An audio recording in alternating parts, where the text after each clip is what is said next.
যাতায়াত করেন? করি, কি করবো, এখন না তৈরি করলে তো এখন করতেই হবে। 2-3 মাস হলো। চাপে ভয়।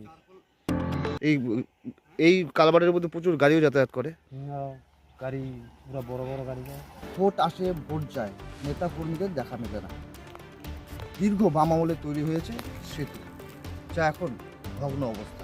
অ্যাপ্রোচ রোড এখন পর্যন্ত তৈরি হয়নি। দীর্ঘদিন ধরে এখানে পড়ে আছে।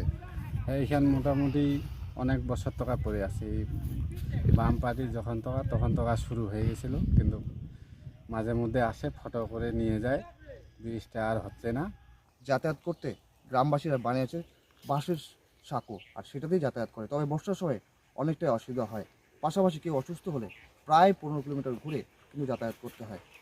আরও একটি চিত্র ধরা পড়ছে আমাদের ক্যামেরায়। দেখছেন এই যে রাস্তা, এই রাস্তাটি কিন্তু কুকুরজান গ্রাম পঞ্চায়েত থেকে একদম চাউলহাটি বর্ডারে যায়। আর এই যে দেখছেন সাঁকো, এখনই কিন্তু ভগ্ন এমন অবস্থায় আছে, একশোটি ভেঙে গেছে, যে কোনো সময় কিন্তু দুর্ঘটনা করতে পারে। আর এতেই কিন্তু গ্রামবাসীরা ফুসছে। বর্ডারের রাত্রে করে তো অসুবিধা হয়, বিএসএফের ডিস্টার্ব করে। ডিস্টার্ব তো করবেই। তো সেই ক্ষেত্রে কতটা ঘুরপথে যেতে হয় রাজগঞ্জ গেলে বা রাজগঞ্জ থেকে আসতে? না হলেও 15 কিলোমিটার হবে। 15 কিলোমিটার হবে। কিলোমিটার হয়েছে। কতদিন ধরে এইভাবে দেখছো? এটা জন্মের আগের থেকে আমি দেখতেছি। আচ্ছা, প্রশাসনের কোনো ব্যবস্থা নিচ্ছে না? প্রশাসন তো আসে, ফটো হ্যাঁ।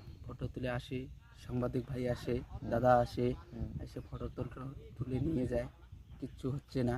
ভোটের সময় তো নেতারা আসে এই এলাকায়, আসে বলে, এসে ভাষণ দিয়ে যায় একটু করে, কিন্তু মানে কাজের কাজ কিছু করছে না। কাজের কাজ কিচ্ছু হচ্ছে না।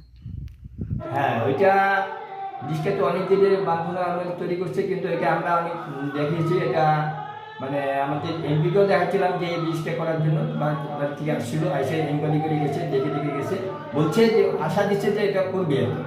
ঠিক আছে, ওইটা তো আমরাও দেখছি, ওইটা যে আমরা আমাদের জিপি থেকে ওটা করার জন্য চেষ্টা করতেছি, ওটা করে দেবো। নেতাকর্মীরা ভোটের সময় আসে, কিন্তু কাজে কর্মে কিছু নেই। এখন দেখার প্রশাসন কী করে। রাজগঞ্জ থেকে পবিত্র রায়, উত্তর বাংলা নিউজ।